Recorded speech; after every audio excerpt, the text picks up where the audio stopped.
Now, in the one-wall big ball, your biggest rival, kind of your mentor in a certain way, Rookie Wright, has entered.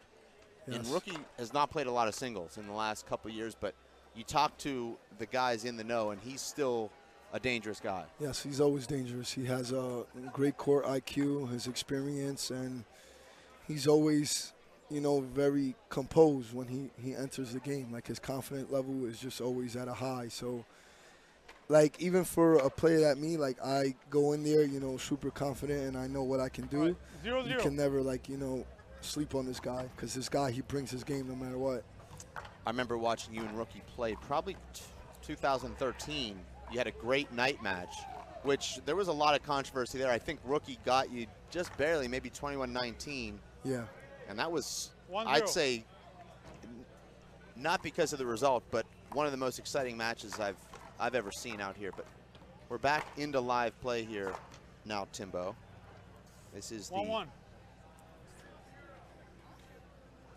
Ignacio Ricardo. Yeah, the one with the purple is Ignacio. Right, Ignacio. He's actually interesting because he plays a lot of 2-1. forward back at home. Uh-huh. So he's used to the side fronts and you know, hitting shots, you know, front side. But I always wanted to see him compete, you know, at a WPH event and see how well he does in the 3-wall division. Well, he did well in the 3-wall small ball. Very competitive in that bracket yesterday. 3-1. Oh, wow. And he, like you said, he's had a lot of success in New York in big ball 4-wall. Yes. He's won a lot of big titles out there in that. So the kid he's playing is original. Point. That was a great I thought it shot. was good. The kid he's playing is originally a New York player. He had moved down to Florida. And in Florida, I don't know if you guys been told it, it's a bunch of 3-wall courts over there. So the kid texts me every time, when you come to Florida, Yeah. let's play some 3-wall games. He's like, I think I could give you a good game. I play it all the time. So it's actually, it's pretty good to see him play someone from New York, you know? Yeah. 2-4. A lot of new faces at this event also. A lot of new faces this year. I like that. More players are coming out, you know?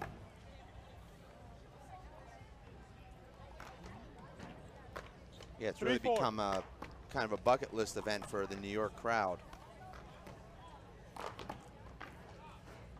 This is my favorite tournament of the year, not only because, you know, it's just you get to, you know, come out here and compete with the West Coast handball players, 4-4. but it's like we have everyone here from top racquetball players to top paddleball players to Hold top it. handball players, 1-wall, 3-wall, you know, sometimes even the 4-wall players, you know, playing in 4-4. these small ball 3-walls.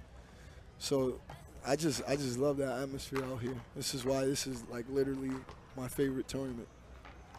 And you haven't played a match yet, right, Timbo? I played one earlier. I played my Hold doubles it, with hold that. Alan. Okay. 4-4. We won that game 25-12. I was just letting him, you know, get used to the court because this is his first time actually out here. Uh-huh. And I was surprised because he never wants to, like, you know, come to Vegas because he has trouble with, like, you know, playing under heat conditions and stuff like that. He always tells me. So him being out here is pretty, like, you know, big for me. So I got to make sure I bring him the win. And that is not an 5-5. XFX division, that one-wall big ball doubles. I wanted to focus mostly on the three divisions that I'm in, which is the singles, all three Right. singles. But I couldn't 6-5, leave my timeout. partner out, you know. He's like, hey, I'm going. Like, let's get that title together. We have a lot of titles. Let's capture that one. I'm like, okay. I was looking forward to seeing Sam come play, but he broke his finger. And he did great with me last year. We had a great finals match against Carlos and Hector. Yeah, he's the only guy in WPH Pro history to have never lost a match. Wow. Yeah. He won here last year, and he also won the Simple Green U.S. Open. Yes, and I teamed him up with James. That was the craziest part because he's like, hey, are we going to play in the Simple Green or what? And I was like, I'm actually playing with Shorty in the doubles, and, you know, I'm already signed up with him. I can't bail out and then just, you know, go play with you. So I said, don't worry about it. I'll get you a good partner. I got him a good partner, and he proved to everyone, you know, that he can win. He's a winner. He doesn't need me to win, you know, as long as he has somebody there he can, you know, play with and have that intensity that matches his intensity. He's going to pull out the win. 7-5. Here it's Ignacio leading 7-5 first game. Pretty close game. We've seen a lot of really close games here on this show court as we kicked off the 3-wall big ball singles. That's a great shot. What is it about the show court? Everyone just likes to play on the show court, no matter what it is. 8-5. You see Ignacio's got some nice nimble feet for a big guy. Yeah. He's a bit he's sneaky. He has a lot of different variety of shots, and he goes for weird swings. He does some tomahawks sometimes with his left. Out. Like it's weird playing him. I play him a lot in 1-wall. He just goes for like the craziest shots ever. 9-6. And he also likes a lot of contact. That's his favorite game. He likes to create a lot of contact when he plays handball. Whether it's like box outs or moving near your shots so you don't get a great swing. Look at this guy. What a good try. 10-6. Ignacio leads 10-6 here, playing to 12. Win by 1, every point counts. Oh, that's side out. Yeah, that's unavoidable right there. He clearly crossed the path. And you know, Timbo, I was saying that Timeout. Score 7. when you serve commit 7. an avoidable, I think you want that to be called. That's your last timeout. You know it. You know you did it. Yes. And Ignacio's not upset. He knows he created an avoidable there. I think he know that he gave a bad return after that shot, so he'd rather take the avoidable call than getting killed. He don't want the guy to, you know, have that little kill shot on him. I'll kind of like, you know, pump up the guy. Come on. I love all these WPA shirts that the Phil crew has. I seen Sean Lennon with one and Shorty. It's pretty nice. Yeah. All those colors, you know. You guys also have great taste when it comes to shirts. Like, I have a bunch of people, you know, hey, could you try to play with this shirt? And I'm like, you know, I'm very picky, but when it comes to the WPA shirts, you guys, you know, give us a nice dry fits. They're different all the time. The yellow jerseys are different all the time, you know. Like, people look forward to that. You guys, you bring the players out and they want to continue to get shirts and have new shirts and come play in their new shirts. It's like a big thing for us, 7 serves you know? 10. We love that. Like, every time I'm in New York, hey, Timbo, where can I get the WPA shirts? TheHandballStore.com. No, I tell them, but I'm just okay. telling you, like, it's great to hear these guys, you know, always wanting the WPA shirts. Game point, serve 7. The ones from yesterday? Oh, yeah. What? The one you got me? Oh, man. I can't wait to wear that. That might be the final shirt. That's game. You just got 3 minutes. First game goes to Ignacio. What was final score of that first game? 12-7.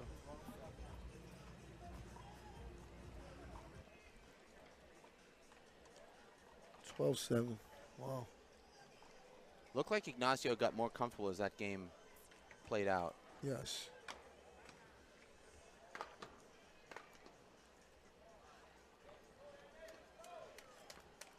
I seen Boxer here. Is he participating? He's playing only in the 3-wall big ball singles, not an X-Fester.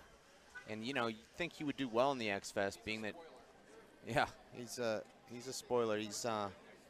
I think he would. He's a very good small ball player. I player. hear he plays small ball really good. He does. He's a good small ball 4-wall player.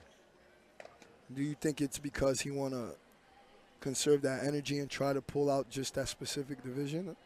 Well, there could be a couple reasons, and just to speculate, maybe he couldn't get here on Thursday. Okay. Could have been one reason. You know, maybe, like you said, he wants to just focus. I know he had an injury that kept him off the court for quite a bit, so maybe he doesn't want to push himself in too many brackets. Wow. I didn't know about that. So these are all things that, but, you know, Boxer doesn't talk, so you're not going to find out. He only talks to Dave Vincent. That's it. Yeah.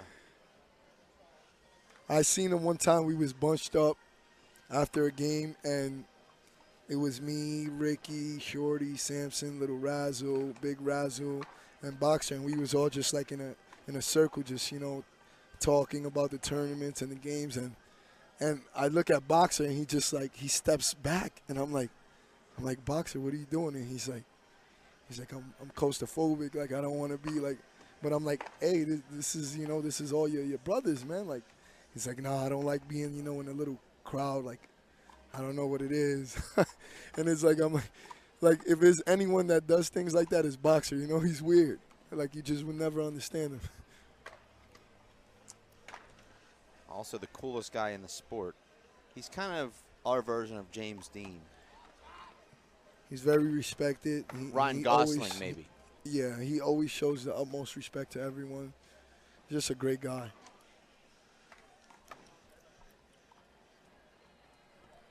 You guys have a nice event coming up in January. Am I correct? That's true. Yeah, we will be in Hollywood Beach, Florida.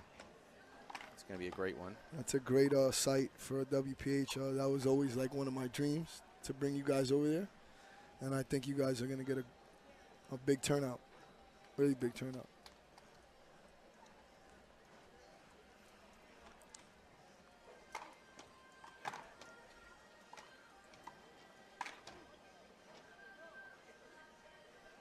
Iggy thought he had contact there. Did you see that?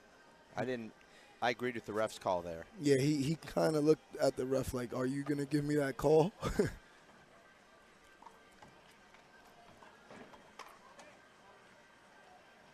These are both pretty big guys in there, Timbo. Yeah, they are. And it's a big court, but, you know, these guys are in one another's way pretty frequently.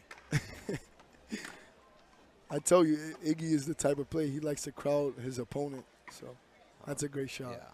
That's a guy who's had a lot of four-wall experience Yes. to hit a shot like that.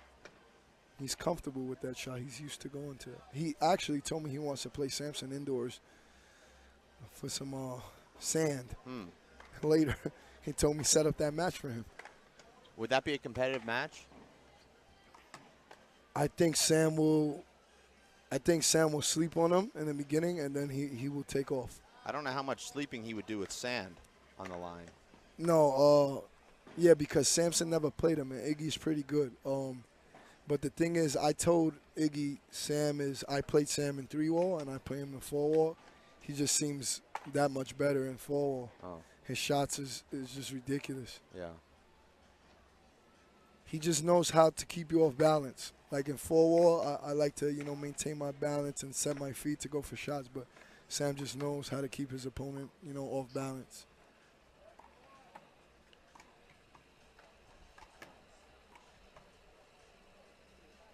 He had a right up the wall shot, and he went right back to him, and he got crossed out the door.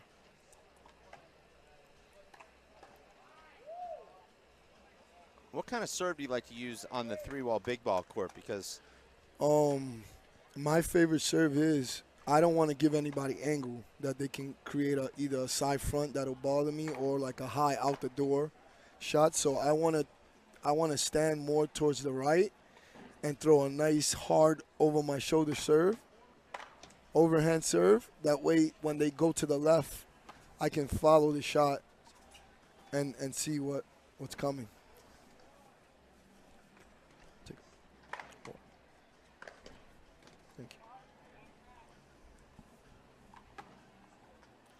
Thank you.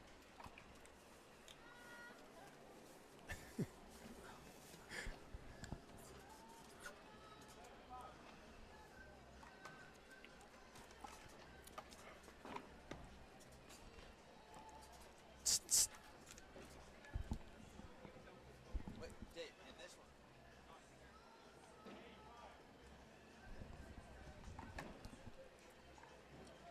What's the score? We're going to find out here in just about 6 seconds. That's a great shot. What a great shot. Did you see that shot right there? That was beautiful. Iggy didn't even see what was coming right there. He thought he was going just for a regular side front shot. Hit it nice and high, sent him right out. That's my favorite shot right there.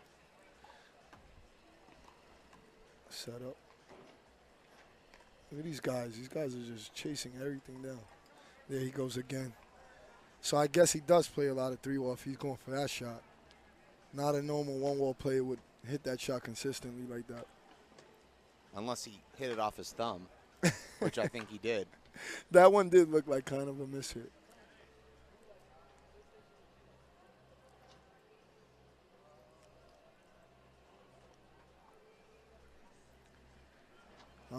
I'm looking forward to seeing Artie and Pooch versus Carlene and Taiwan. In the last tournament, the Buddha tournament, Taiwan and Carlene was the favorite to play me and Alan in the finals for a third consecutive time, and they lost a very great game against Artie and Pooch, like probably by 1 or 2 points. And before the game, Artie comes up to me and he asked me, what do you see in my game? What do I do different when I play these guys? Because I'm always losing to them, but it's like, you know, 3-point difference, 2 or 3-point difference. And I told him, I said, well, Artie, you always start off hot against them. You guys play each other all the time in Castle Hill Park. I said, you know their game. The thing is, when the game is close, you start looking for, you know, calls more than making shots. And I said, maybe if you change that, you can pull out the win. And he did that, and he pulled out the win. So far in this broadcast alone, you've gotten 2 wins off of coaching and matchmaking. Yes. Sam at the U.S. Open. Yes. And now Artie and Pooch as a coach. Yes. It's a pretty good track record. Maybe I would have to become a coach sometime. Yeah. Maker.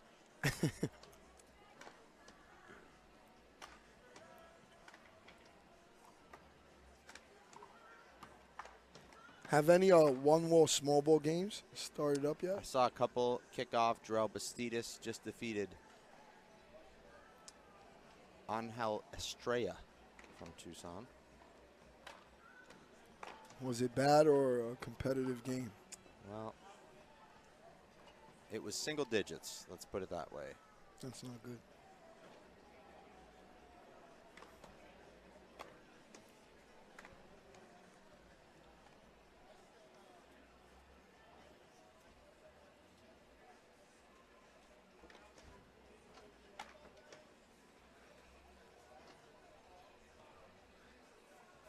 Ignacio looks a little tired right here. I see him, you know, coming in the shade, breathing heavily.